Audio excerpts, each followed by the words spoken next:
여러분 안녕하십니까?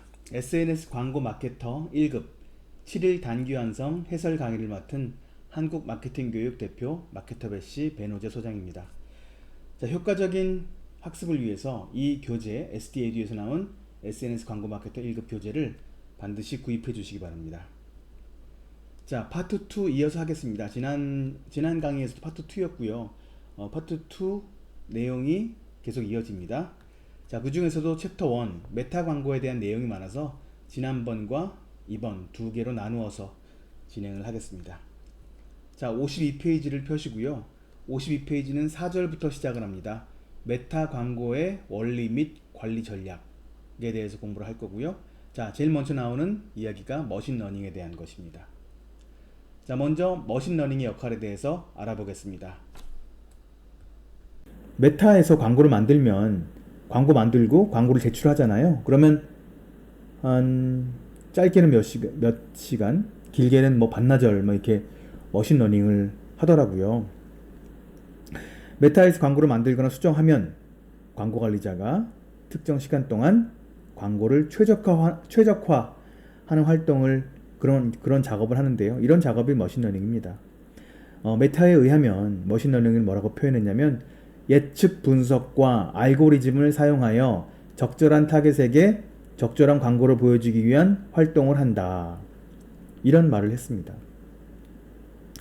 그러면서 이런 말도 하는데요. 머신러닝을 사용하면 비즈니스의 캠페인 목표에 따라 시스템이 가장 좋은 결과를 달성할 가능성이 높은 곳으로 지출을 옮겨 광고 성과를 개선할 수 있다.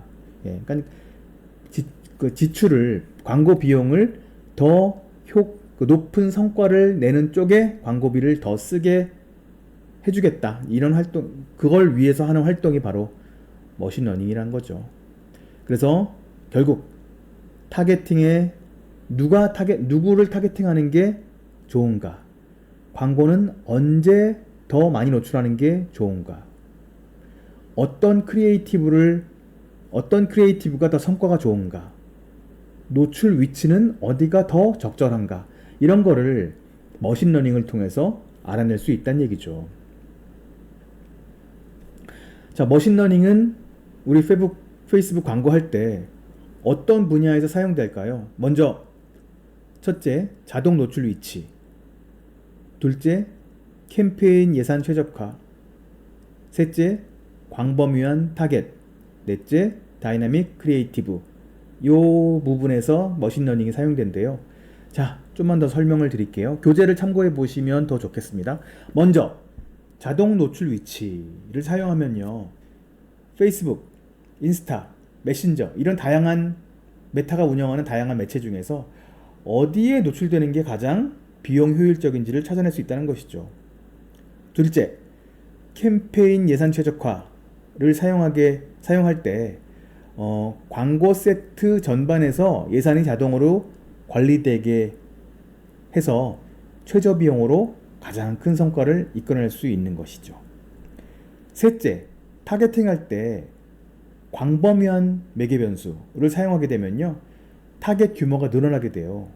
타겟 규모가 늘어나게 되고 그 넓어진 타겟 내에서 비즈니스가 원하는 행동을 할 가능성이 높은 사람들을 시스템이 더 유연하게 찾을 수 있다는 것이죠. 이를테면 위치, 연령, 성별 이런 거 선택은 하되 관심사와 같은 그런 타겟 변수는 비워두는 거예요. 그러면 타겟 규모가 늘어날 거 아니에요. 그 늘어난 타겟에서 머신러닝을 통해서 광고주가 원하는 행동을 할 가능성이 높은 타겟을 가려낼 수 있다는 얘기겠죠.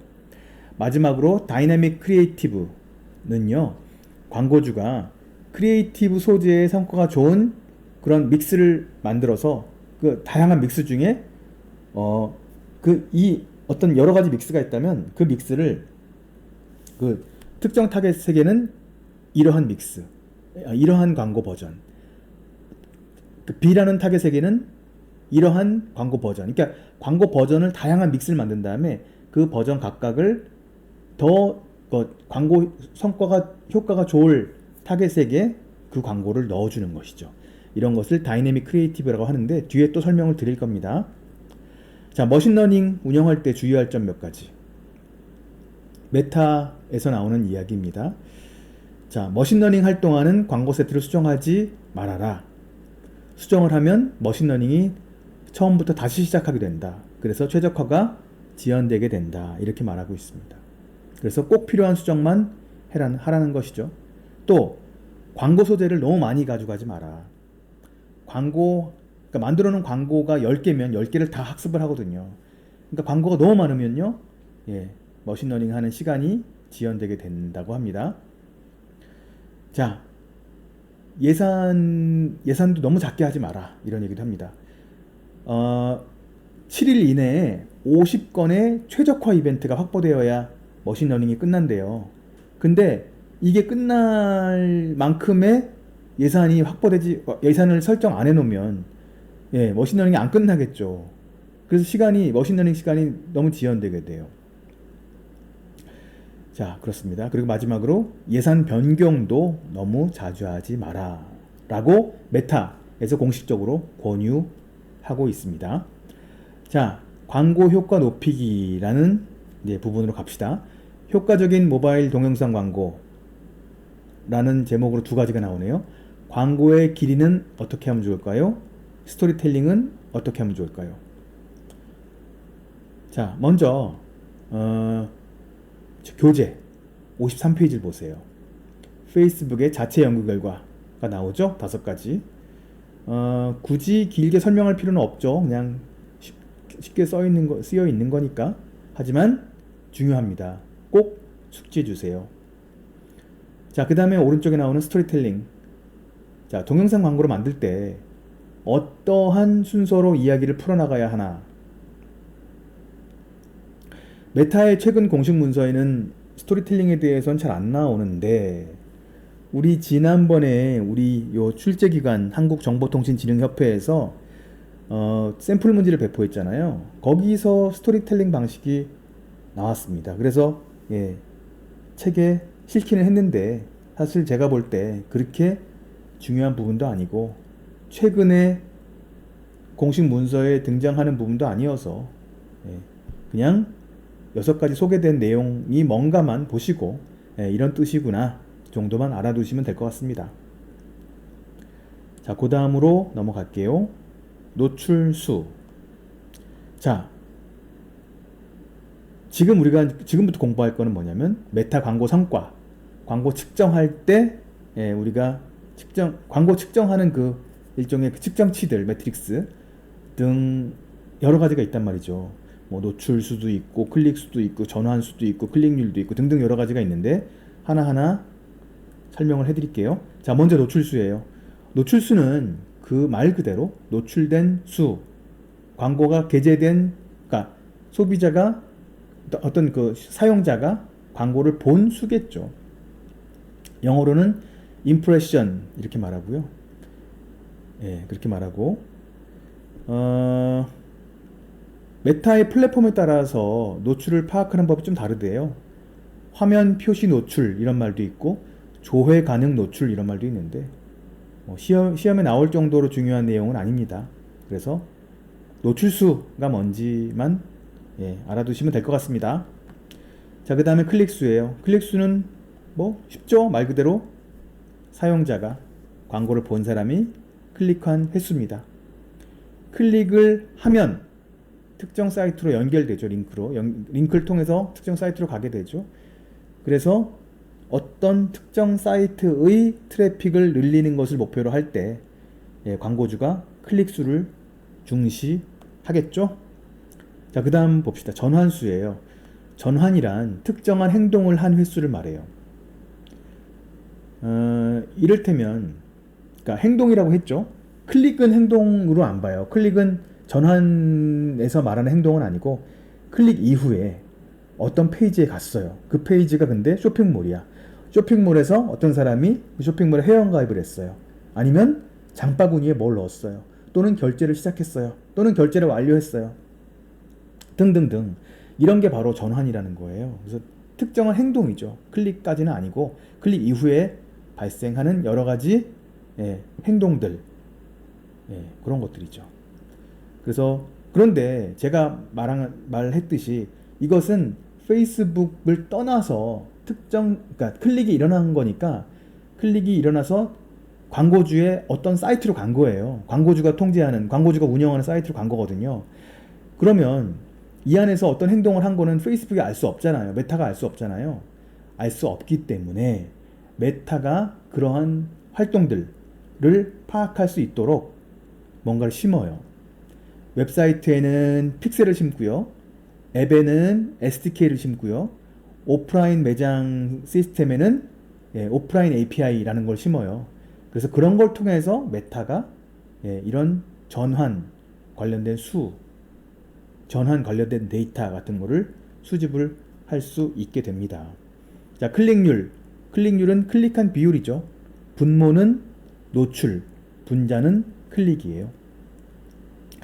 그래서 노출 수가 10,000개인데 클릭 수가 10개다 라면 10,000분의 10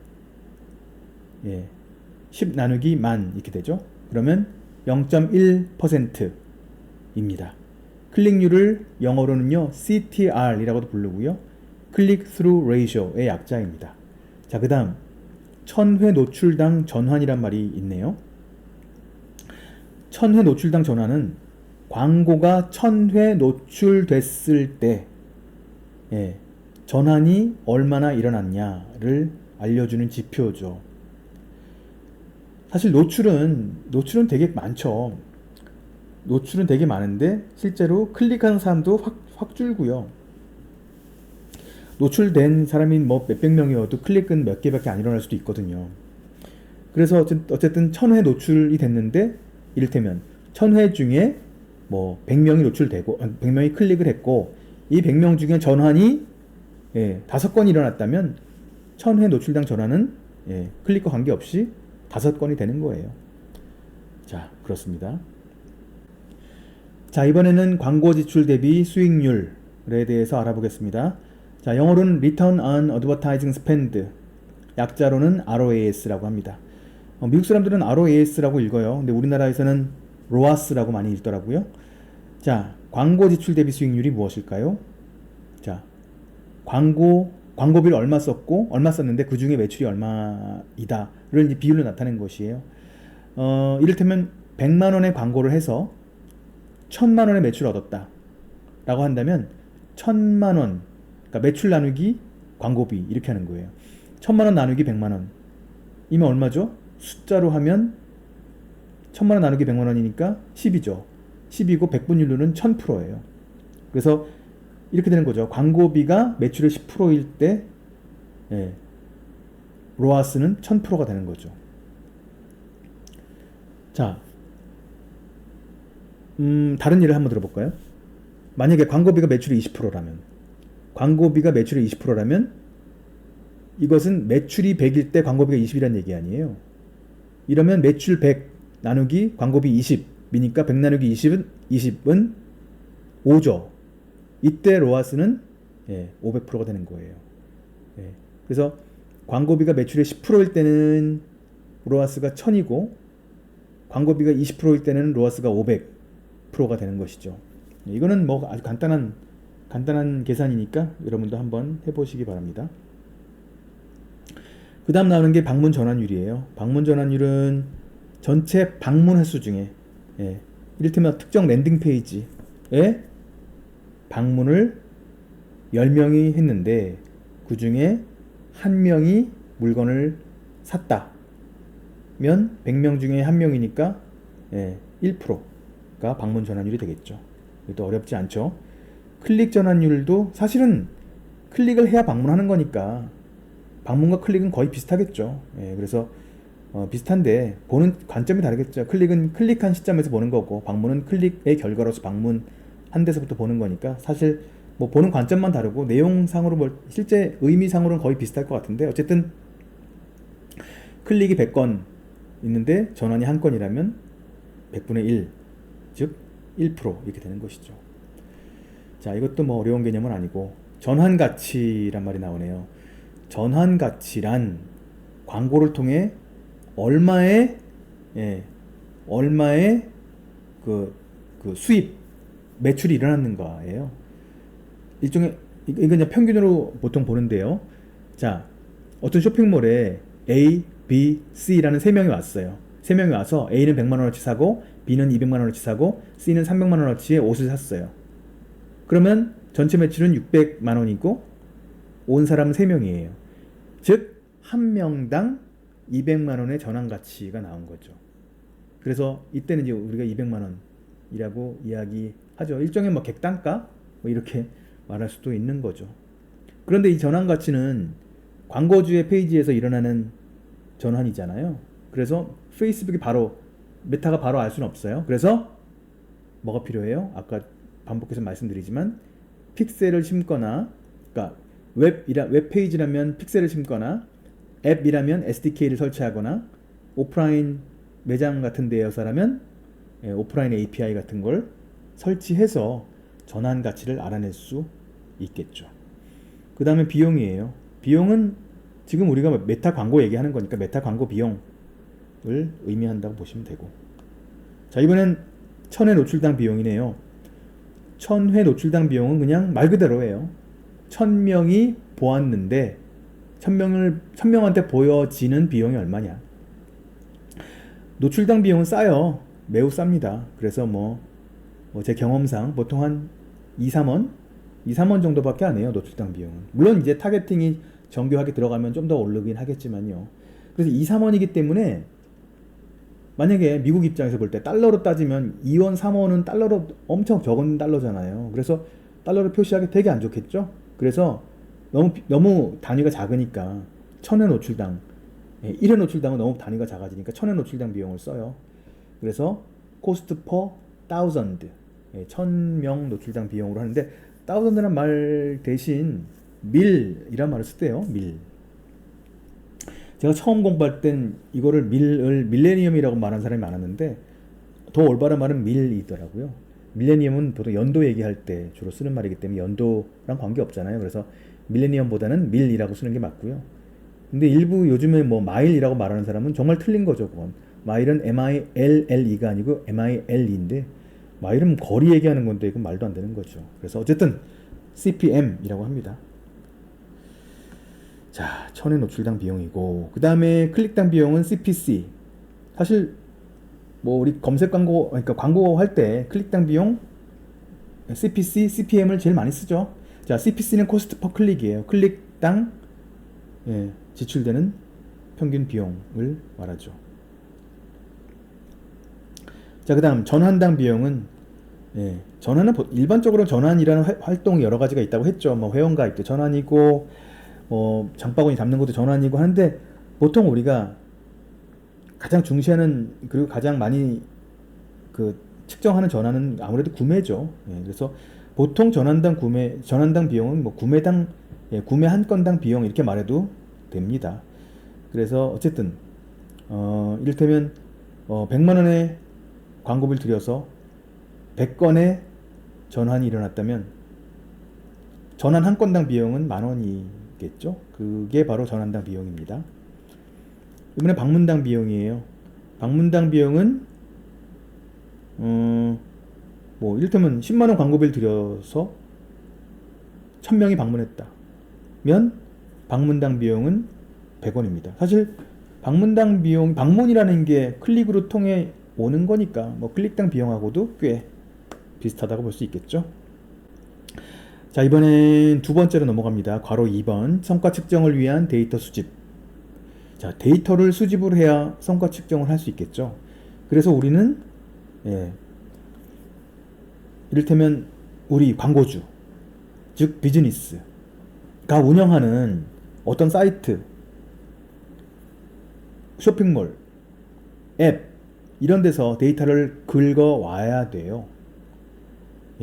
그런 거를 이벤트 데이터 소스라고 해요. 그런 행동을 파악할 수 있는 원천, 이게 바로 이벤트 데이터 소스죠. 교재 56페이지 중간에 상자글에 8개가 써 있어요. 그거를 한번 읽어보십시오. 자, 비즈니스 관리자에 가면요, 데이터 소스가 보입니다. 예. 자, 여러 가지 내용이 나오는데 카탈로그와 픽셀 같은 거는 이야기를 드린 적이 있죠. 몇 가지 어려운 얘기 어려웠다고 생각되는 거 몇 가지만 추가로 설명드릴까요? 오프라인 이벤트 세트라는 게 세 번째 나오는데 오프라인 매장에서 발생하는 이벤트, 예, 그런 데서 발생하는 전환, 뭐 이런 것들을 얻는 것이죠. 예. 그 다음에 밑에 나오는 세부 사항에 대해서는 깊이 알 필요까지는 없을 것 같습니다. 예, 특히 요 가운데 뭐 이벤트 소스 그룹 같은 거는 현재 사용되는 항목도 아니에요. 자, 어쨌든 몇 가지 중요한 것만 짚어보았고요. 자, 그 다음에 여길 보시면 새로운 데이터 소스를 연결하는 방법에 대해서 간단하게 설명드릴게요. 자, 메타의 비즈니스 관리자에 가면 이벤트 관리자라고 있어요. 여기를 클릭하시면 이게 떠요. 이런 화면이 나옵니다. 그래서 데이터 연결을 클릭을 하면 이런 게 뜹니다. 새 데이터 소스 연결. 그래서 여기서 새로운 데이터 소스를 연결할 수 있는 것이죠. 자, 자세한 내용은 교재에 나오니까 읽어보세요. 자, 59페이지로 갑시다. 자, 메타 포사이트. 옛날엔 페이스북 IQ라고 칭하던 그런 건데요. 우리 출제 주관 기관에서 배포한 샘플 문제에 나왔었어요. 근데 그때 뭐라고 나왔었냐면 다양한 디지털 인사이트와 마케팅 리서치 자료를 제공하는 도구라고 물어봤었거든요. 그래서 되게 헷갈렸던 기억이 납니다. 근데 그 문제가 잘못된 거예요. 잘못된 게 뭐냐면 페이스북 IQ, 즉 메타 포사이트는요 도구가 아니에요. 도구가 아니라 전문가로 이루어진 팀이에요. 어떤 전문가요? 다양한 관점의 전문 지식과 업무 방식을 가진 전 세계의 비즈니스 전략가, 최신 트렌드 전문가, 미래학자, 기획자, 문화기술자 뭐죠? 기자, 데이터 분석가 등으로 구성된 팀이다 라고 메타에서 이야기하고 있거든요. 이런 전문가로 이루어진 팀이 메타 포사이트인 것이죠. 샘플 문제 나왔었기 때문에 저도 교재에 집어넣은 거고요. 참고하십시오. 자, 그 다음으로 가겠습니다. 지금까지 5절이었고요. 6절로 넘어가요. 메타 앱 패밀리. 앱 패밀리라는 말이 나오는데 원래는 페이스북 앱 패밀리라고 했다고 하는데 사실은 여러분들 구글 검색해 보시면 아시겠지만 메타 앱 패밀리라고 치거나 페이스북 앱 패밀리라고 아무리 쳐도 아무것도 안 나와요. 즉 거의 공식적으로 쓰이는 용어가 아니라는 거죠. 그런데 샘플 문제에서 몇 번 나왔었기 때문에 할 수 없이 내용을 지금 집어넣긴 했는데 어쨌든 굳이 설명을 하자면 메타에서 운영하는 앱들, 여기 나오는 앱 4가지 페이스북, 왓츠앱, 메신저, 인스타그램 같은 것들을 앱 패밀리라고 부르기도 해요. 그리 공식적으로 사용되는 용어는 아니더라고요. 그리고 각각의 특징에 대해서는요 첫 강의 때 제가 간단히 설명을 드렸으니까 그거 참고하시고요.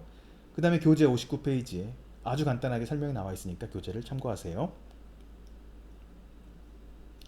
자, 이번엔 메타 비즈니스 스위트. 스위트라는 게 뭔가 이렇게 묶음이라는 뜻이잖아요. 여러 가지 기능들을 이렇게 한 군데 넣었다는 뜻이겠죠. 페이스북 메타에 의하면 메타 비즈니스 스위트는 페이스북, 인스타그램, 메신저 같은 도구를 비즈니스 계정 단위로 통합적으로 관리해주는 도구다 이렇게 설명을 합니다. 과거 광고 관리자 같은 거는요 그냥 개인이 저도 굉장히 오랫동안 그냥 개인 아이디로 운영을 했어요. 개인 아이디로 광고 관리자 운영했는데 이렇게 하지 말고 기업 단위로 회사 단위로 묶어서 통합적으로 운영을 할 수 있도록 만들어진 도구죠. 자, 메타 비즈니스 스위트란 말도 쓰고요. 예, 쓰고 메타 비즈니스 매니저라고도 하고요. 아니면 그냥 비즈니스 매니저라고도 하고요. 페이스북 for 비즈니스라고도 하고요. 메타 for 비즈니스라고도 하고요. 여러 가지 말이 혼용돼서 쓰여요. 예. 메타 고객센터에서는 우리말로는 비즈니스 관리자라는 말을 훨씬 더 많이 쓰고 있습니다. 비즈니스 관리자요. 메타 비즈니스 스위트, 그러니까 제 연구소, 제 회사의 메타 비즈니스 스위트의 메인 화면이에요. 왼쪽 밑에 모든 도구라는 말이, 밑에 모든 도구라는 메뉴가 있죠. 그걸 클릭하면 이런 게 떠요. 이게 메타 비즈니스 스위트의 전체 도구들을 나타낸 것이지요. 그런데 또 다른 비즈니스 관리자의 다른 화면에서는요, 비즈니스 관리자의 다른 화면에서는 이렇게 도구들을 표시하기도 해요. 지금 우리 공부하는 교재에서는 이것을 기준으로 정리해 놨습니다. 세부적인 내용을 묻는 건 거의 안 나오니까 각각의 요 도구가 뭐 어떤 기능을 하는지 정도만 이해하면 될 것 같아요. 자, 주요 특징을 알아봅시다. 제가 방금 말씀드렸듯이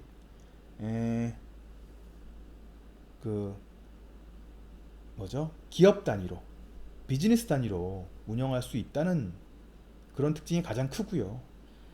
다른 자세한 특징들도 있는데 그것은 교재 60페이지를 참고해서 읽어보시기 바랍니다. 자, 그 다음에 8절로 갑시다. 8절 페이스북 샵과 카탈로그에 대해서 공부해 볼게요. 자, 요 그림 보시면 어떤 쇼핑몰 같은 게 있네요. 타겟이라는 미국의 유명한 그 매장인데요. 이런 페이스북 안에 샵이 입점되어 있군요. 교재 62페이지로 갑시다.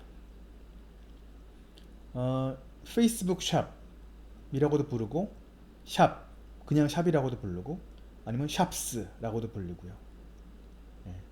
페이스북하고 인스타그램에서 물건을 구매할 수 있는 온라인 스토어를 말합니다. 우리나라에서도 샵을 만들 수 있을까요? 네, 만들 수 있습니다. 그런데 결제를 못해요.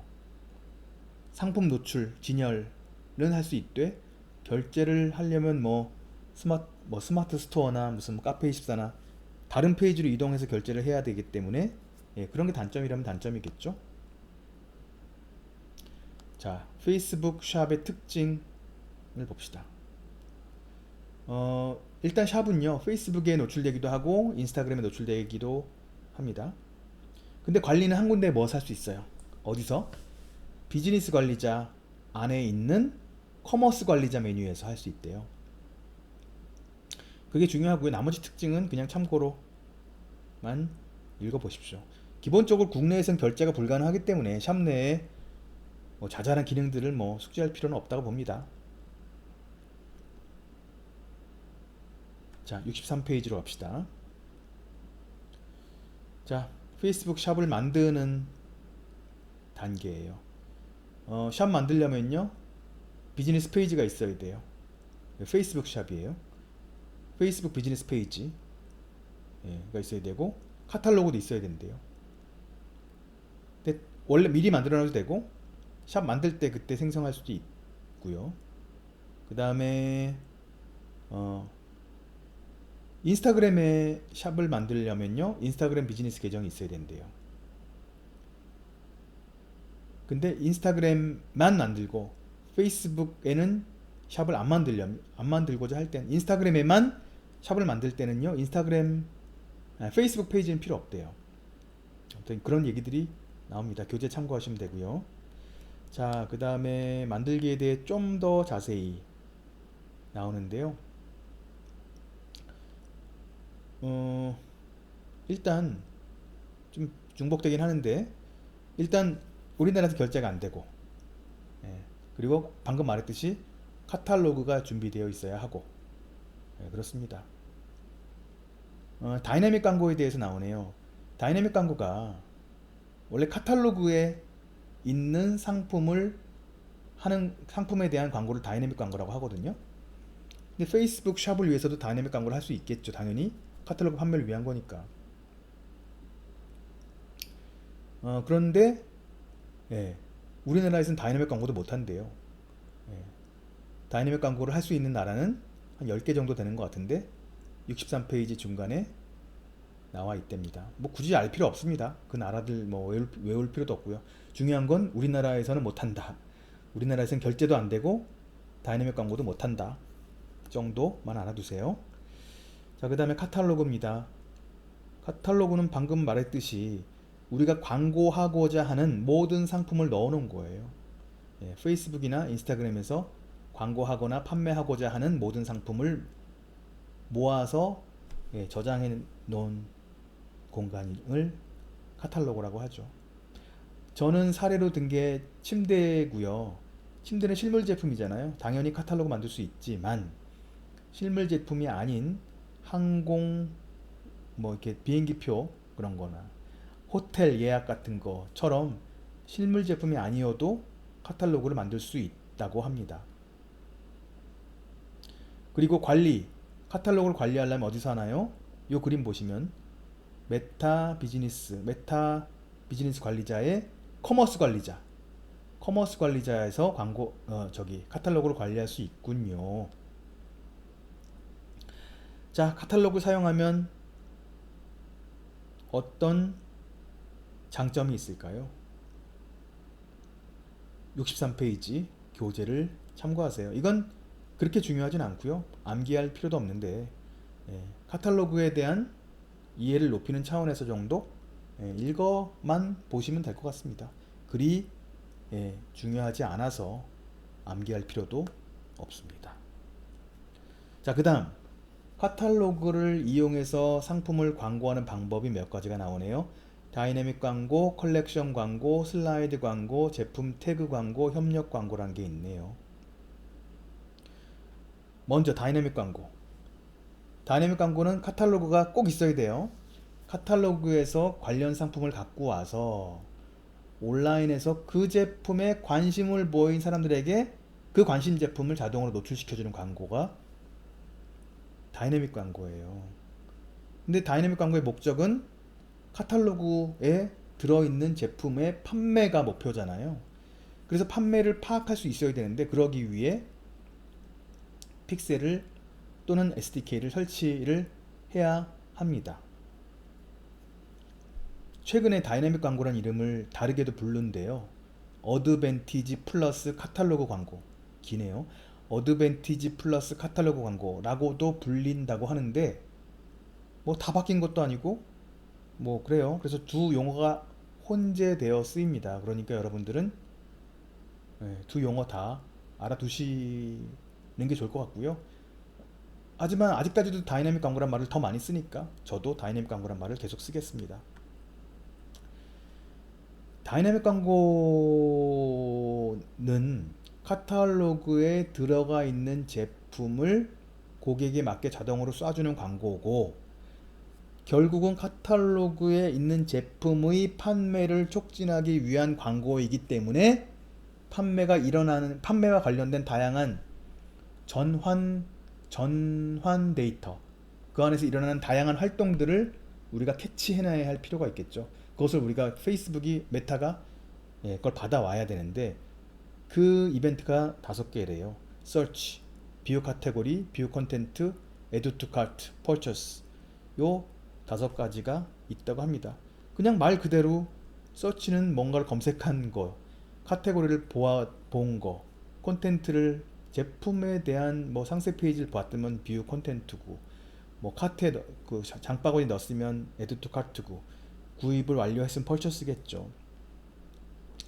그런 식의 5가지 이벤트를 수집한대요. 이것을 우리가 구매 인텐트라고도 부른다고 하네요. 자, 다이나믹 광고를 사용할 수 있는 캠페인 목표가 몇 가지가 있습니다. 바로 요겁니다. 요거요. 트래픽, 앱 설치, 잠재 고객 확보, 메시지, 전환, 카탈로그 판매인데 제가 말씀을 드렸던 바와 같이 캠페인 목표가 요 우측에 나온 것처럼 바뀌었어요. 6가지로. 10개에서 6가지로 바뀐 거예요. 그런데 사실 아직까지도 좌측 구 목표를 사용할 수도 있거든요. 그래서 아예 없어진 것도 아니고 워낙 최근에 바뀐 거여서 둘 다 쓰일 수는 있긴 한데, 참고로 다이내믹 광고를 쓸 수 있는 목표는 구목표로는 이렇게 하나 둘셋넷 다섯 여섯 개, 신목표로는 이렇게 되네요. 인지도 빼고는 다 가능은 하겠습니다. 자, 캠페인 목표별로요, 카탈로그를 선택하는 시점이 달라요.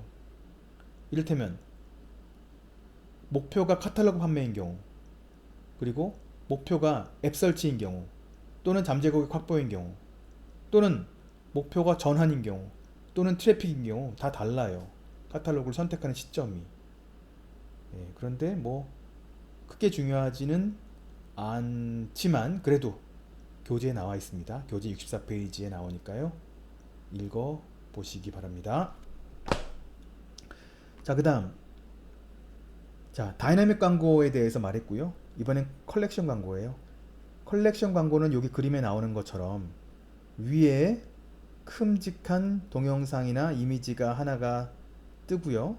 그 밑에 나란히 가로 형식으로 세 가지 광고가 나옵니다. 그래서 이런 광고예요.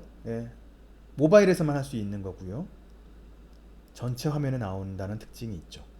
이런 광고가 컬렉션 광고입니다. 제품을 발견한 후 구매까지 자연스럽게 이루어지도록 하는 광고라고 메타에서는 설명하고 있어요.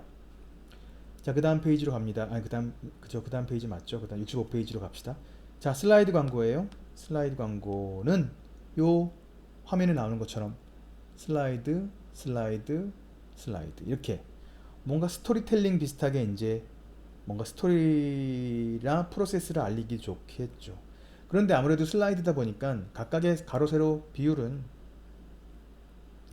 일정한 게 좋겠죠. 그래야 일관성 있게 움직일 테고요. 그렇습니다. 근데 이 슬라이드 하나하나는요, 내가 따로따로 광고주가 사진을 그냥 수동으로 A, B, 그러니까 1번 슬라이드, 2번 슬라이드, 3번 슬라이드, 4번 슬라이드, 5번 슬라이드를 따로따로 수동으로 올릴 수도 있고요. 아니면 카탈로그는 이미 들어가 있잖아요. 제품이. 카탈로그 상품으로 슬라이드를 자동으로 채울 수도 있다고 해요.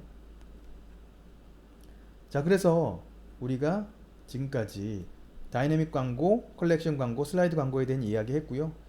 제품 태그 광고, 그리고 협력 광고에 대해서 간단히 알아볼게요. 제품 태그 광고가 무엇이냐? 제품 태그를 클릭하여 해당 상품을 자세히 알아보거나 구매할 수 있는 제품 상세 페이지로 이동할 수 있게 해주는 광고예요. 이 광고로 카탈로그 광고를 할 수 있다는 거죠. 마지막으로 협력 광고가 나오네요. 협력 광고는 B2B 마케팅 할 때 많이 나오는 용어인데요. 원래 마케팅 용어로는 제조업자하고 판매업자가 뭔가 이렇게 광고비를 분담하는 광고를 우리가 보통 협력 광고라고 해요. 협력 광고, 협동 광고 이런 말 많이 쓰는데, 여기서 우리 그 페이스북 광고, 메타 광고에서는 판매자 파트너가 그 비즈니스 광고주, 판매자와 광고주가 카탈로그 세그먼트를 공유하여 집행한다 하는 이러한 다이내믹 광고를 협력 광고라고 말한대요. 참고로만 하시면 될 것 같습니다. 자, 카탈로그를 이용해 상품을 판매하는 방법이 몇 가지가 나옵니다. 아무튼 카탈로그 판매와 관련된 몇 가지 특징에 대해서 이야기하는 부분이라고 생각하시면 될 것 같고요. 당연히 뭐 인스타그램과 페이스북에서 판매하는 거고요. 카탈로그를 이용해서 판매할 수 있고요. 이게 이제 페이스북 샵과 관련된 얘기, 아까 얘기했었죠. 그 다음에 샵을요, 맞춤 설정해서 추천 제품 컬렉션을 만들 수 있다는 얘기가 나오네요.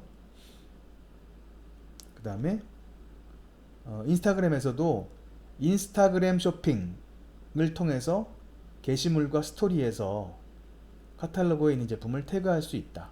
뭐 이런 기능이 있다고 나오네요. 교재 65페이지 참고하시면 되고요.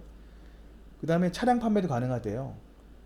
주변 지역에 거주하는 사람들에게 차량 판매를 할 수 있는데 그걸 살 수 있는 곳이 어디냐? 마켓플레이스라는 곳에서 차량 판매가 가능하다는 특징도 참고로 알아두세요.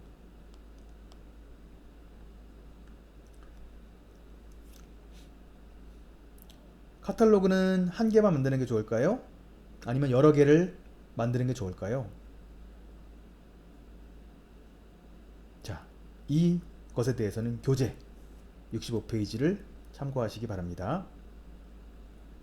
자, 카탈로그에 상품을 추가하는 법. 수동으로 하나하나 집어넣을 수도 있고요. 데이터 피드를 사용할 수도 있고 픽셀을 사용할 수도 있다고 해요. 수동은 말 그대로 수동이죠. 커머스 관리자에서 수동으로 거기 들어가 커머스 관리자의 양식에 맞춰서 하나하나 상품을 넣는 것이 제일 단순하겠죠. 두 번째, 데이터 피드예요. 이거는 뭐 엑셀 같은 스프레드시트 파일을 업로드해서 상품을 일괄적으로 추가하는 방식입니다. 파일을 한 번에 그냥 다 업로드할 수도 있고요. 아니면 업로드를 예약 설정을 해놓는 거예요. 그래서 일주일에 한 번씩 또는 한 달에 한 번씩 이런 식으로 정기적으로 업로드할 수도 있대요. 데이터 피드 방식으로 상품을 추가할 때 어떤 데이터 형식을 쓰느냐에 대해서 나오네요. CSV, TSV, XML 형식을 사용할 수 있고 우리가 많이 쓰는 구글 스프레드시트도 사용할 수 있다고 합니다. 이게 데이터 피드에 대한 내용이었어요. 자, 마지막으로 픽셀에 대해서 픽셀로도 상품을 추가할 수 있답니다. 픽셀을 통해 웹사이트에서 자동으로 상품 정보를 갖고 와서 카탈로그를 업데이트하는 방식이에요. 픽셀을 사용하면 제일 복잡하대요. 설정하기 어렵고 복잡하다 이런 표현이 나오네요. 자, 세 가지 방법이 교재 66페이지 상단의 도표로 요약되어 있네요. 단순 나열식으로 쫙 써 있는 거니까 굳이 해설은 할 필요가 없을 것 같고 시험에 나온 적이 있습니다. 그러니까 도표 내용 잘 읽어보세요.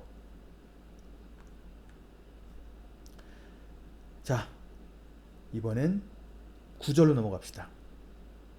메타 크리에이터 스튜디오. 이것은 그냥 뭐 참고로만 아시면 돼요. 그렇게 중요하지 않고요. 우리는 광고주잖아요. 광고주 입장에서 공부하는 거잖아요. 광고주 입장에서 이걸 그 페이스북 메타를 사용하는 거죠. 근데 이 관점은 광고주 입장이 아니라 크리에이터 관점에서 쓴 거기 때문에 그렇게 중요하진 않을 것 같습니다. 책에 나옵니다. 66페이지 교과서 교재를 보시면 나오는데 그렇게 중요하진 않아요. 한번 읽어만 보시고 그 중에 제일 앞에 나오는 주문형 인스트림 광고에 대해서만 좀 더 설명을 드릴게요. 주문형 인스트림 광고는 그 메타의 크리에이터가 메타의 그래서 뭐 자기가 동영상을 만들거나 유튜브처럼 자기가 뭔가 동영상을 만들어서 올리는 그런 크리에이터죠. 그런 크리에이터가 자기의 콘텐츠, 자기가 만든 콘텐츠에 광고를 붙일 수 있어요. 그런 광고를 주문형 인스트림 광고라고 하거든요. 그죠? 이런 광고가 뭐냐면 그런 광고를 통해서 크리에이터가 수익을 얻겠죠. 유튜버가 수익을 얻듯이. 그런데 이 광고를 유지하려면 유튜브도 마찬가지지만 메타에서도요 어떤 조건을 둬요. 아무나 수익 창출할 수 없게 해놨어요. 팔로워가 몇 명 이상이어야 되고 최근 60일간 조회 시간이 뭐 몇 시간 이상이어야 되고 활성 동영상이 몇 개 이상이어야 되고 이런 조건이 있거든요. 이런 조건은 교재 67페이지에 나오니까요. 참고해 보세요. 자, 주문형 인스트링 광고에 대해 이야기하고 있는데 광고 형식은 이렇게 네 가지래요. 자, 이것도 그리 중요하진 않습니다. 그래서 자세히 설명드릴 필요는 없을 것 같고 교재에 내용이 나오니까 한번 쓱 참고만 해서 읽어보시기 바랍니다. 자, 광고주가 아니라 크리에이터가 자기가 만든 동영상에 이 광고는 안 실렸으면 할 수 있을 거 아니에요. 그래서 그런 어떤 리스트를 만들면 그 리스트에 속하는 광고를 자기 동영상에 안 붙게 만들 수 있어요. 근데 그 리스트가 굳이 없어도요, 네 가지 카테고리의 광고는 기본적으로 차단이 된다고 합니다. 자, 그 네 가지에 대해서도 교재 67페이지, 68페이지네요.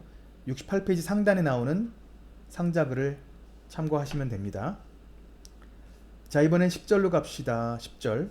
메타의 커뮤니티 규정 및 가이드라인이 나오네요. 먼저 페이스북 커뮤니티 규정이란 페이스북 내에서 허용되는 콘텐츠와 허용되지 않는 콘텐츠에 대해 구체적으로 설명을 하고 있어요. 페이스북은 여기 쓰인 네 가지 가치를 중시하고요. 표현을 제한할 때 요 네 가지 가치를 제대로 제공하는 방향으로 그런 식으로 고려를 한다고 합니다. 요 네 가지가 뭐냐? 바로 진실성, 안전, 개인정보 보호, 존엄성 이런 것들이에요. 페이스북 커뮤니티 규정에 대해 자세히 보시려면 교재에 있는 링크 URL을 타이핑 하셔서 보실 수 있습니다. 이상하게 검색으로는 잘 안 나오더라고요.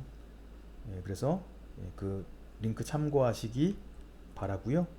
자, 이번엔 인스타그램으로 갑시다. 인스타그램 커뮤니티 가이드라인이에요.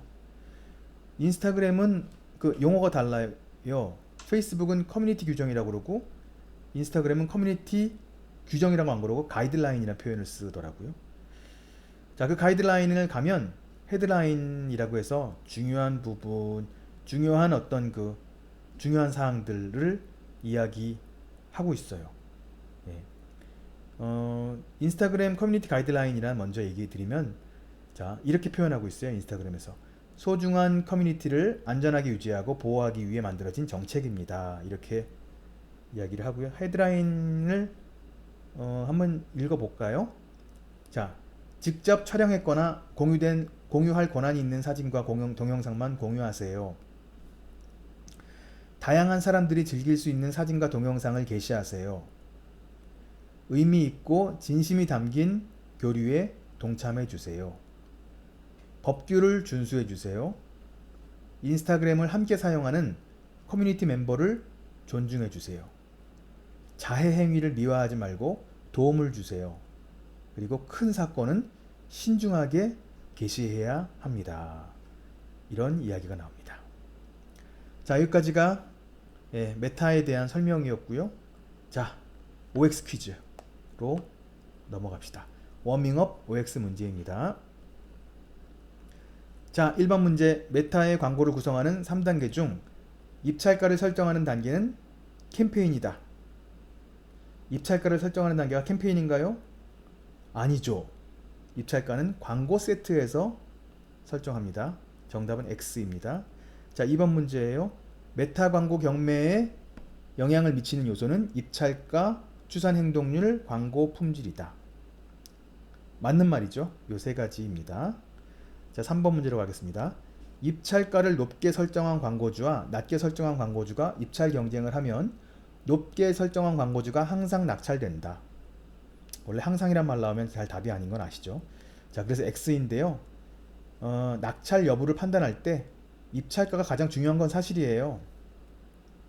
하지만 광고 품질과 추산 행동률도 함께 종합적으로 검토된다는 사실을 잊지 말아 주십시오. 자, 4번 문제로 갑시다. 도달 및 빈도 구매의 광고비는 입찰 방식으로 결정된다. 틀렸죠. 도달 및 빈도 구매에는 고정된 CPM, 코스트 퍼 밀, 1000명당 노출 비용, 고정된 비용을 지불하는 방식이에요. 경쟁 입찰 방식이 아니기 때문에 도달 및 빈도 그러니까 경쟁 입찰 방식이 아니고요. 아니기 때문에 도달 및 빈도 규모에 따른 광고비를 미리 정해놓을 수가 있습니다. 그래서 딱 정해져 있어요. 도달 및 도달 및 빈도가 이만큼의 규모면 이만큼의 광고비를, 그러니까 책정되어 있는 거죠 이미. 5번으로 갑시다. 앱 설치라는 목표가 있는데 앱 설치라는 캠페인 목표로 동영상 광고를 집행할 수 있다. 있습니다. 정답은 5입니다. 그런데 캠페인 목표가 바뀌었잖아요. 그래서 최근 메타 광고 목표가 10개에서 6개로 바뀌었잖아요. 간소화돼서 명칭이 바뀌었죠. 그래서 지금은 앱 설치란 말을 안 써요. 안 쓰고 앱 홍보라고 합니다. 최근에 바뀌어서 시험에 앱 홍보로 나올지 앱 설치로 나올지 저도 사실 정확히 판단하기 어렵네요. 그리고 두 목표를 지금 둘 다 쓸 수 있거든요. 어느 한쪽에 아예 못 쓰게 됐다면 그쪽 반대편만 얘기하면 될 텐데 둘 다 쓰고 있는 목표이기 때문에 둘 다 바뀐 내용과 옛날 내용을 모두 알아두시는 게 안전할 것 같습니다. 자, 6번 문제입니다. 슬라이드 광고를 10장의 이미지를 만든다고 할 때 가로 세로 비율은 다양하게 하는 게 좋다. 아닙니다. X입니다. 가로 세로 비율은 일정한 게 좋겠죠. 자, 7번으로 갑시다. 7번 인스턴트 경험은 모바일 환경에서만 열린다. 맞습니다. 인스턴트 경험은 모바일 환경에서만 열리고요. 그래서 뭐 다른 말로 전체 화면 모바일 경험이라는 명칭으로 부르기도 합니다. 자, 8번 사업자 등록번호가 없어도 메타 비즈니스 관리자를 만들 수 있다. 없습니다. 사업자 등록번호가 없어도 광고는 할 수 있어요. 개인 계정으로 광고는 할 수 있긴 한데 비즈니스 관리자를 쓰려면 사업자 등록번호가 꼭 있어야 돼요. 그러려면 사업자 등록증을 받아야 되는 것이죠.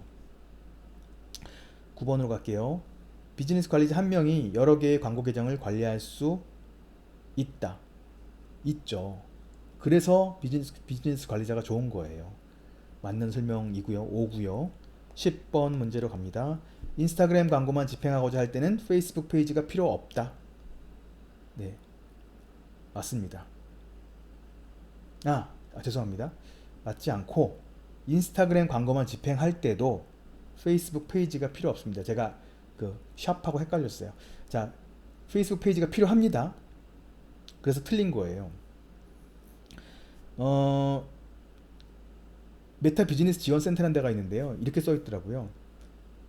인스타그램에 광고를 게재하려면 페이스북 광고 계정과 페이스북 페이지가 있어야 합니다. 이렇게 나와요. 참고하시기 바랍니다. 11번 메타 광고 캠페인의 목표를 크게 셋으로 나누면 인지도, 관심유도, 전환이다. 맞죠. 맞긴 맞는데 옛날 기준으로 하면 맞죠. 근데 바뀐 기준으로 따지면 여기 없어졌어요. 세 개로 크게 나누는 게 없어졌어요. 그래서 원래는 이렇게 세 개로 크게 묶고 밑에 몇 개가 들어가고 이런 식으로 되어 있었는데 지금은 상위 목표, 하위 목표 구분이 없어졌고요. 그냥 6개로 나눠졌거든요. 그래서 아무튼 이거는 틀린 말은 아니에요. 아니지만 새로운 기준으로 따지면 다르게 볼 수도 있는 거다. 자, 12번으로 갈게요. 메타 광고 캠페인에서의 참여의 상위 목표는 전환이다. 참여의 상위 목표는 전환이 아니에요. X입니다. 전환이 아니라 관심 유도입니다. 관심 유도라는 상위 목표 밑에 트래픽도 있고 참여도 있고 앱 설치도 있고 동영상 조회도 있고 잠재 고객 확보도 있고 메시지도 있어요.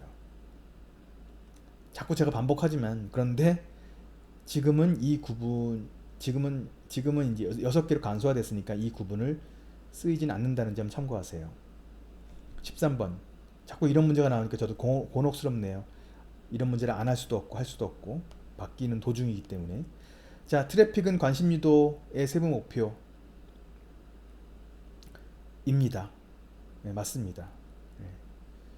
자, 그 다음 오프라인 매장에 방문하는 것은 메타 광고 캠페인의 목표가 될 수 없다. 아닙니다. 목표 될 수 있습니다. 오프라인 매장의 유입도 메타 광고 캠페인의 전환 목표 중에 하나입니다. 메타 비즈니스 지원센터에 가보니까 매장 유입 목표라고 있어요. 매장 유입 목표 라고 설명되어 있으니까요. 자세히 알고 싶으신 분은 검색해 보시면 되고요. 아니면 교재를 참고하시면 됩니다. 자, 15번입니다. 15번. 유아용 콘텐츠는 특별 광고 카테고리이다. 특별 광고 카테고리는 신용, 고용, 주택, 사회문제, 선거, 정치, 일대 거기에 해당하는 거니까 유아용 콘텐츠는 여기 해당하지 않습니다. 자, 16번. 메타 광고에서 광고가 노출될 타겟을 정하는 부분은 광고 세트이다. 맞습니다. 광고 세트의 가장 중요한 기능이 타겟 고객을 설정하는 거예요. 자, 17번으로 가겠습니다. 메타 광고에서 온라인 및 오프라인에서 비즈니스에 참여한 적이 있는 사람들을 핵심 타겟이라고 한다. 아닙니다. X입니다. 온라인 및 오프라인에서 비즈니스에 참여한 적이 있는 사람들은 핵심 타겟 아니고요. 맞춤 타겟이라고 합니다. 그럼 핵심 타겟은 뭘까요? 핵심 타겟은 위치, 성별, 나이, 관심사, 행동 이런 걸로 만든 타겟을 핵심 타겟이라고 그래요. 자, 18번이에요. 맞춤 타겟 소스 중에 오프라인 활동은 내 소스이다. 오프라인 활동이란 게 뭐예요? 광고주가 운영하는 오프라인 시설, 이를테면 오프라인 매장 같은 거죠. 거기서 발생한 데이터니까 광고주의 매장이니까 메타는 알 수 없죠. 그래서 메타 소스가 아니고 내 소스 맞죠. 그래서 O입니다. 자, 19번이에요. 맞춤 타겟 소스 중 메타 소스를 얻기 위해서는 픽셀 API 또는 SDK 등이 필요하다. 메타 소스예요? 아니죠. 메타 소스는 이런 게 필요 없어요. 메타 소스는 그냥 메타에서 얻는 소스니까 이런 게 필요 없다고요. 근데 내 소스, 내란 얘기는 광고주라는 거죠. 광고주가 통제하는 자산, 그러니까 자산이라기보다는 광고주가 통제하는, 이를테면 웹사이트, 광고주가 통제하는 광고주의 앱, 광고주의 매장은 메타가 알 수 없잖아요. 그 안에서 일어나는 다양한 활동들, 이벤트를. 그러니까 픽셀 API SDK를 심는 거거든요. 메타 소스는 저런 게 필요 없어요. 자, 20번. 캠페인 예산 최적화를 선택한 경우에는 광고 세트에서 예산을 입력하지 않죠. 광고 세트, 일일이 광고 세트마다 예산을 입력하지 않는 대신 캠페인에다가 예산을 넣는 거예요. 그러면 더 효과적인 광고 세트를 더 많이 노출시킴으로써 광고비를 최적화해주죠. 그것을 캠페인 예산 최적화라고 합니다. 21번 문제. 광고 계제 최적화를 페이지 좋아요로 하고자 할 때 캠페인 목표는 참여로 설정되어 있어야 한다. 좀 어려운 문제일 수도 있을 텐데요. 자, 교재에 나왔던 내용이고요. 자, 이 내용은 맞아요. 캠페인 목표가 뭐냐에 따라서 최적화 방법이 달라지거든요. 예를 들면 캠페인 목표를 참여로 하면요, 페이지 좋아요, 게시물 참여, 이벤트 응답, 요것 중에 하나를 선택할 수 있어요. 광고 계좌 최적화할 때 페이지 좋아요, 게시물 참여, 이벤트 응답, 요 셋 중에 하나를 선택할 수 있다는 얘기예요. 이것도 교재를 다시 한번 참고해 보시면 아실 거고요.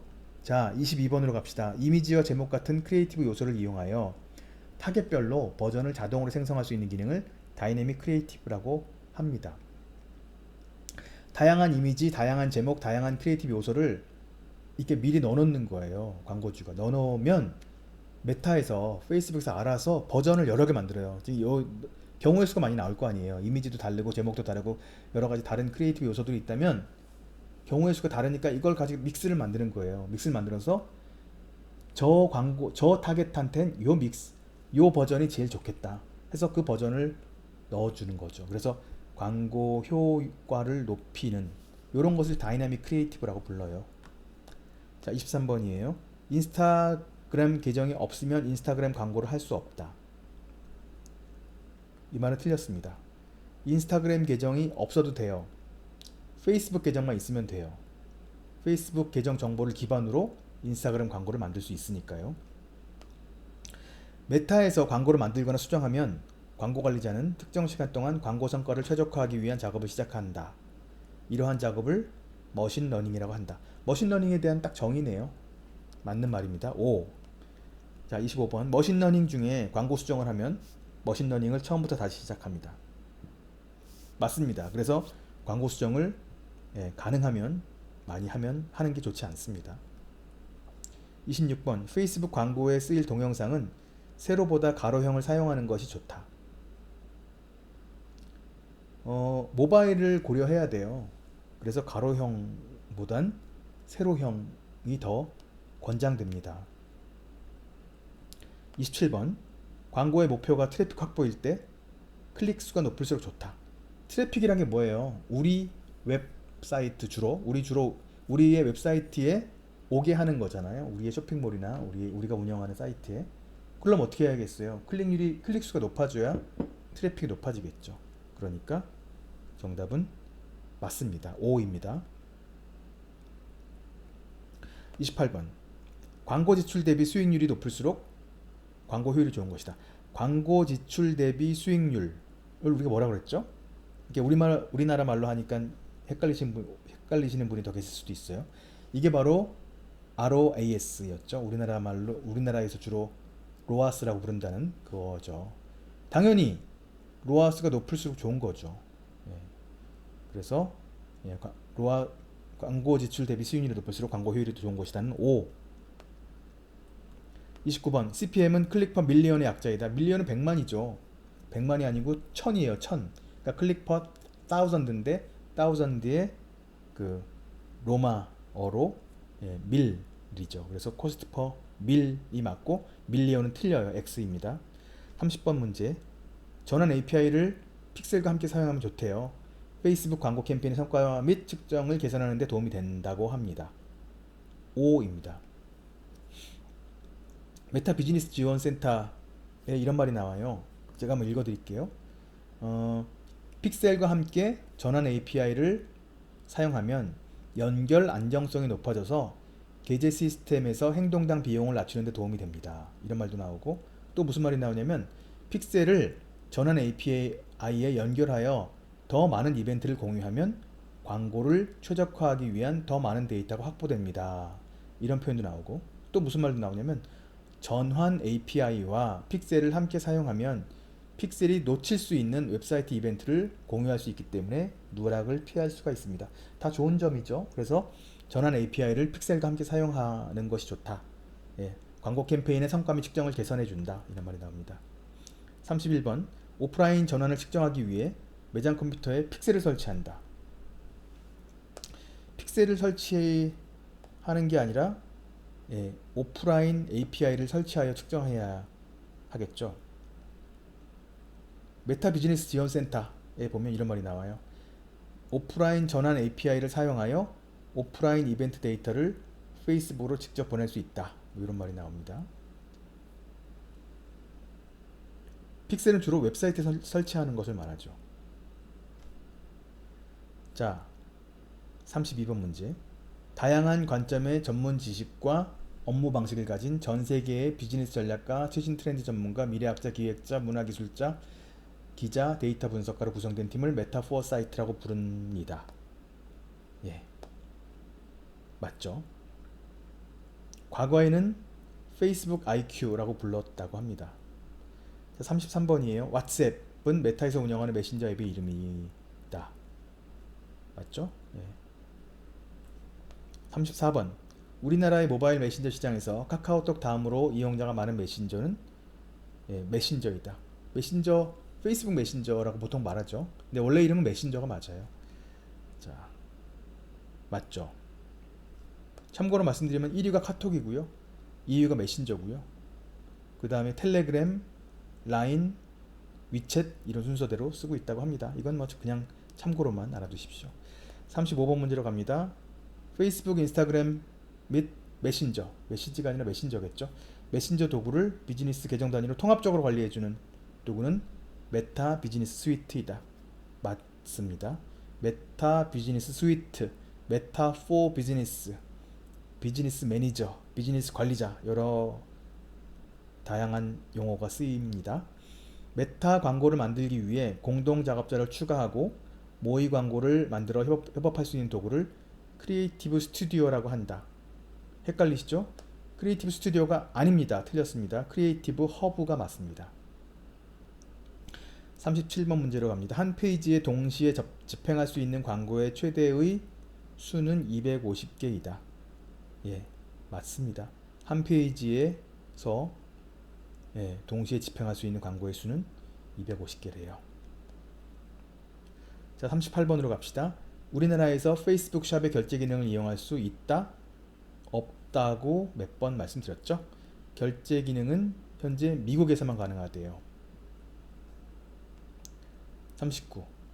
인스타그램에 샵을 만들기 위해서는 인스타그램 페이지가 있어야 한다. 맞습니다. 인스타그램 페이지가 필요합니다. 40번. 우리나라에서 페이스북 샵을 위한 다이내믹 광고가 가능하다. 불가능합니다. 결제도 안 되고 다이내믹 광고도 안 된대요. 다이내믹 광고가 되는 나라는 브라질, 중국 등 10개국. 제가 알기로는 11개 정도 되는 것 같았어요. 우리나라는 안 됩니다.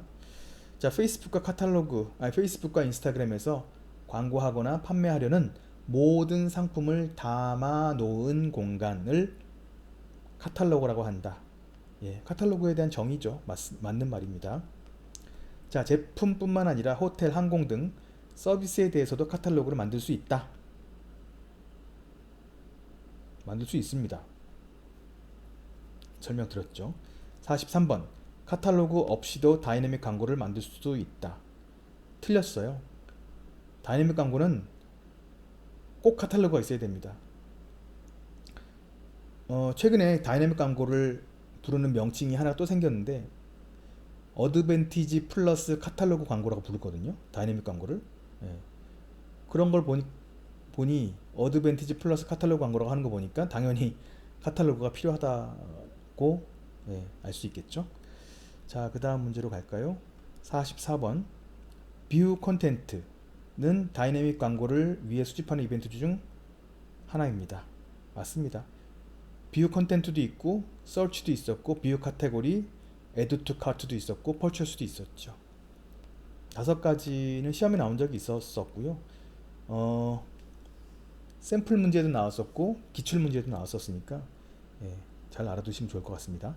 카탈로그에 제품 추가할 때 수동으로 하는 것이 가장 복잡하다? 아니에요. 수동으로 하는 게 가장 쉬워요.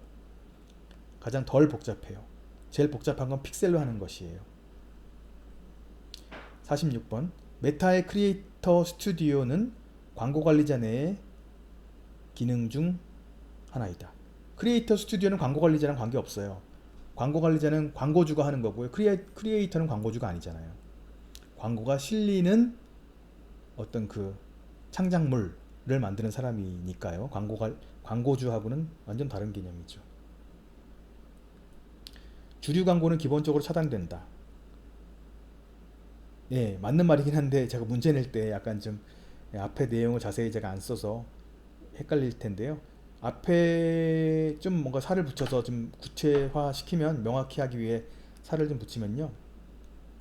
이렇게 말해 볼게요. 메타의 크리에이터 스튜디오에서 주문형 인스트림 광고를 하고자 할 때 주류 광고는 기본적으로 차단된다. 이렇게 말했어야 되는데 제가 앞부분을 좀 생략해서 좀 풀기 어려우셨을 텐데요.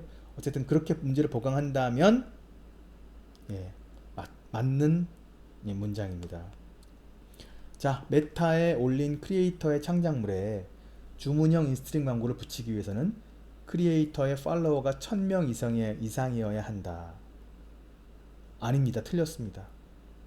1000명 이상이 아니라 10,000명 이상이어야 한다고 합니다. 49번. 페이스북 커뮤니티 규정에서 중시하는 네 가지 가치 중에 사회적 책임이 포함됩니다. 아닙니다. 안 포함됩니다. 사회적 책임이 아닙니다. 진실성, 안전, 개인정보 보호, 존엄성 요 네 가지가 커뮤니티 규정에 나오는 4대 가치입니다. 자, 50번 문제입니다. 인스타그램의 커뮤니티를 안전하게 유지하고 보호하기 위해 만들어진 정책을 인스타그램 커뮤니티 규정이라고 합니다. 아닙니다. 규정이란 말 대신 커뮤니티 가이드라인이라는 표현을 씁니다. 자, 여기까지 워밍업 OX 문제를 풀어보았고요. 자, 이제 출제 예상 문제를 풀어봅시다. 자, 1번 문제. 메타의 광고 구조를 바르게 설명한 것은? 정답은 1번이죠. 캠페인, 광고 세트, 광고. 캠페인, 광고 세트, 광고입니다. 자, 2번 메타 광고의 두 가지 구매 유형은 무엇과 무엇이죠? 바로 경매 유형과 도달 및 빈도 유형이죠. 정답은 1번. 경매는 다른 광고주와 경쟁 입찰하는 것이고요. 도달 및 빈도는 보장된 도달 및 빈도 횟수를 구입하는 것이에요. 3번. 경매 낙찰자를 결정하는 총가치에 해당하지 않는 요인은? 정답은 4번입니다. 타겟 시청률은 아니에요.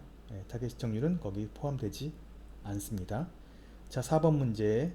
페이스북과 인스타그램에서 광고하거나 판매하려는 모든 상품에 대한 정보가 담긴 공간을 말하는 용어는 무엇입니까? 이건 제가 여러 번 강조해서 잘 아실 거예요. 카탈로그죠. 정답은 2번. 자, 자산 맞춤화와 관련된 작업이 아닌 것은? 자, 자산 맞춤화, 즉 노출 위치 자산 맞춤화는 다른 자산을 사용하거나, 즉 다른 파일이죠. 다른 자산을 사용하거나, 다양한 자르기를 사용하거나, 수정된 동영상을 사용하거나, 다른 텍스트를 사용하거나, 다른 제목을 사용하거나, 다른 링크를 사용하거나, 이렇게 하는 거죠. 다른 링크를 사용한다는 얘기는 랜딩 페이지를 변경한다는 얘기고요. 어쨌든 이런 것들이에요. 이런 것들이니 입찰가와는 관계가 없겠죠. 자, 6번으로 갑시다. 자, 슬라이드 광고에 대해 잘못 설명한 것. 포함되는 이미지 또는 동영상의 가로 세로 비율은 같게 하는 게 좋겠죠. 다르게 하는 게 아니라. 그래서 3번. 정답은 3번입니다. 7. 모바일 광고, 모바일 기기 사용자가 광고를 누르면 펼쳐지는 전체 화면 랜딩 페이지를 칭하는 말이 뭘까요? 바로 인스턴트 경험이죠. 정답은 2. 컬렉션 광고를 할 때 사용할 수 있는 캠페인 목표가 아닌 것은 무엇입니까? 컬렉션 광고를 할 때 사용할 수 있는 캠페인 목표는 도달, 트래픽, 전환, 카탈로그 판매, 매장 유입이라고 합니다. 따라서 메시지는 해당하지 않아요. 정답은 4번. 근데 과거에 10개 캠페인 목표가 최근 6개 중 하나를 선택하는 걸로 바뀌었기 때문에 이런 문제는 앞으로 중요성이 좀 떨어질 것 같긴 하지만, 그래도 현재도 아직 그 캠페인 목표 10개 목표가 아직 사용되고 있긴 하니까 알아두시는 게 좋을 것 같아요. 자, 9번 문제입니다. 동영상 조회라는 세부 목표는 어떤 캠페인 목표에 속하는가? 과거의 분류에 의하면 3개의 주요 목표는 인지도, 관심 유도, 전환이었죠. 그래서 동영상 조회는 관심 유도에 속해 있었어요. 그래서 정답은 2번입니다. 최근에 메타에서 새로 제안한 6가지 간소화된 목표는 인지도, 트래픽, 참여, 잠재 고객, 앱 홍보, 매출 요거거든요. 요거 가지고 이야기한다면 동영상 조회는 인지도 또는 참여 요 둘 중에 하나에 속한다고 말할 수 있겠습니다. 자, 10번 문제입니다. 서로 다른 이미지, 서로 다른 광고 문구, 타겟을 갖는 두 개의 광고를 만든 후에 서로 성과를 비교함으로써 가장 성과가 좋은 광고를 만들기 위한 실험 방법은 뭘까요? 바로 이 문장이 바로 A/B 테스트를 이야기하는 문장이죠. 정답은 1번입니다. 자, 11번으로 갑시다. 캠페인 예산 최적화 CBO에 대한 설명 중 잘못된 것은 무엇이냐? 캠페인 예산 최적화는 가장 효과적인 광고 세트에 예산을 그쪽에다 이제 분배를 많이 해주는 거예요. 그럼으로써 우리가 유동성을 높인다고 그랬죠. 예. 그래서 캠페인 예산 최적화는 유동성을 높이는 작업이기 때문에 유동성을 낮춘다고 표현한 건 잘못된 거죠. 정답은 3번이에요. 자, 12번 문제로 갑시다. 연령, 관심사, 지역 등의 기준으로 만든 타겟은 아시죠? 핵심 타겟이라고 하죠. 정답은 3번이고요. 자, 13번 유사 타겟은 뭘까요? 뭘까요가 아니고 유사 타겟에 대한 설명 중 잘못된 것을 고릅시다.